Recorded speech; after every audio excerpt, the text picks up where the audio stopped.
ಬೆಳಗಾವಿಯಲ್ಲಿ ಹೋಳಿ ಹಬ್ಬದ ಸಂಭ್ರಮ ಮನೆ ಮಾಡಿದ್ದು ರಂಗುರಂಗಿನ ಬಣ್ಣದಲ್ಲಿ ಬೆಳಗಾವಿಯ ಯುವ ಸಮೂಹ ಮಿಂದೆದ್ದಿದೆ.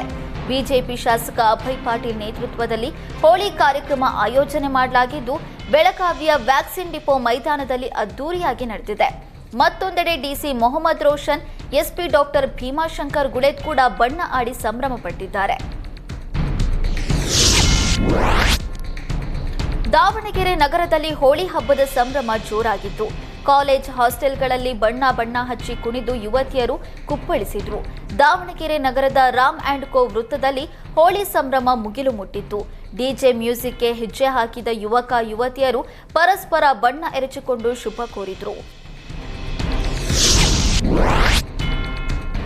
ನಾಡಿನಾದ್ಯಂತ ಹೋಳಿ ಹುಣ್ಣಿಮೆಯ ಸಂಭ್ರಮ ಮನೆ ಮಾಡಿದ್ದು ಬಣ್ಣದ ಪುಡಿ, ರಂಗಿನ ನೀರು ಎರಚಿ ಜನ ಹೋಳಿ ಆಚರಣೆ ಮಾಡುತ್ತಿದ್ದಾರೆ.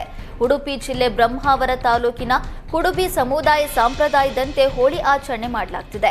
ವಿಭಿನ್ನ ವೇಷಭೂಷಣ, ಹೂವಿನ ಅಲಂಕಾರ ಮಾಡಿ ಹಾಡು ಹಾಡುತ್ತಾ ಹೋಳಿ ಆಚರಣೆಯಲ್ಲಿ ಹೆಜ್ಜೆ ಹಾಕಿದ್ದಾರೆ. ಮಲ್ಲಿಕಾರ್ಜುನ ದೇವರ ಭಕ್ತರಾಗಿರುವ ಕುಡಬಿ ಸಮುದಾಯದ ನೂರಾರು ಜನ ಒಂದು ವಾರ ಕುಟುಂಬದ ಮನೆಗಳಿಗೆ ಆಹ್ವಾನ ನೀಡಿದ ಕಡೆ ತೆರಳಿ ನೃತ್ಯ ಸೇವೆಯನ್ನ ನೀಡುತ್ತಿದ್ದಾರೆ. ದತ್ತಪೀಠದಲ್ಲಿ ಹೋಳಿ ಆಚರಿಸಲು ಹಿಂದೂ ಸಂಘಟನೆಗಳು ಮುಂದಾಗಿವೆ. ಹೋಳಿ ಹುಣ್ಣಿಮೆ ಹಿನ್ನೆಲೆಯಲ್ಲಿ ದತ್ತಪೀಠದಲ್ಲಿ ಹೋಳಿ ಆಚರಣೆಗೆ ಸಿದ್ಧತೆ ನಡೆದಿದ್ದು ನಾಳೆಯಿಂದ 3 ದಿನ ದತ್ತಪೀಠದಲ್ಲಿ ಉರುಸ್ ಆಚರಣೆ ನಡೆಯಲಿದೆ. ಆದರೆ ದತ್ತಪೀಠದಲ್ಲಿ ಹೋಳಿ ಆಚರಣೆಗೆ ಅನುಮತಿ ನೀಡಲು ಜಿಲ್ಲಾಡಳಿತ ನಕಾರ ಮಾಡಿದೆ. ಉರುಸ್ ಹಿನ್ನೆಲೆ ದತ್ತಪೀಠ ಹಾಗೂ ಚಿಕ್ಕಮಗಳೂರು ನಗರದಲ್ಲಿ ಪೊಲೀಸರು ಹೈ ಅಲರ್ಟ್ ಘೋಷಿಸಿದ್ದು 800ಕ್ಕೂ ಅಧಿಕ ಪೊಲೀಸರನ್ನ ಭದ್ರತೆಗೆ ನಿಯೋಜಿಸಲಾಗಿದೆ.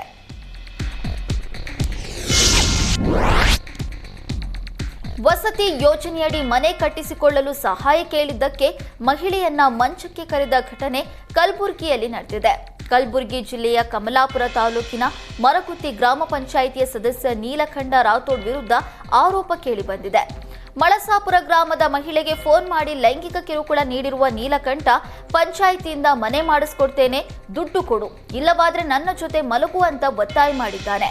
ನೀನು ಬರೆದಿದ್ರೆ ನಿನ್ನ ಮಗಳನ್ನ ಕಳಿಸುವಂತ ಒತ್ತಾಯಿಸಿದ್ದಾನೆ.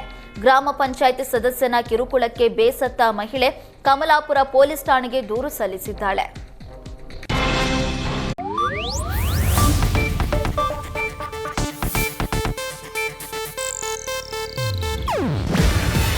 ಇದು ಏಷ್ಯಾನೆಟ್ ನ್ಯೂಸ್ ನೆಟ್ವರ್ಕ್ ಪ್ರಸ್ತುತಿ.